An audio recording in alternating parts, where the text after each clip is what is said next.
আপনি কি জানেন আপনার পেজটি কি কারণে গ্রোথ হচ্ছে না? জেনে নিন।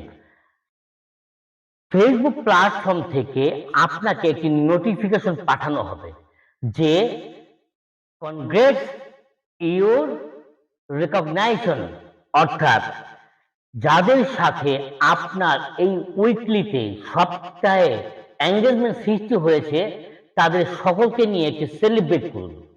এটা শাউট ইট আউট মানে চিৎকার করে বলতে পারেন, আবার নিজের ভাষা দিয়ে বলতে পারেন, বা ভিডিও আকারে যেভাবে বলতে পারেন, অথবা পোস্ট আকারে স্টোরি আকারে বলতে পারেন। কিন্তু আপনাকে এটি সেলিব্রেট করতেই হবে। এটি আপনাকে করতে বলা হয়েছে। যদি না করেন তাহলে আপনার পেজ গ্রোথ হবে না। সুতরাং প্রতি সপ্তাহে একটি উইকলি এঙ্গেজমেন্ট একটা লিস্ট দেওয়া হয় আমাদের পেজ বা প্রোফাইলে। আমরা সেটিকে এড়িয়ে চলে যাই, কিন্তু এড়িয়ে চলে গেলেই কিন্তু আমাদের পেজটি আর গ্রোথ হচ্ছে না। এর জন্য ফেসবুক থেকে যেহেতু আমাকে নির্দেশ করা হয়েছে যে আমাকে এটি সেলিব্রেট করতে হবে, সুতরাং সেলিব্রেট করে ফেলুন।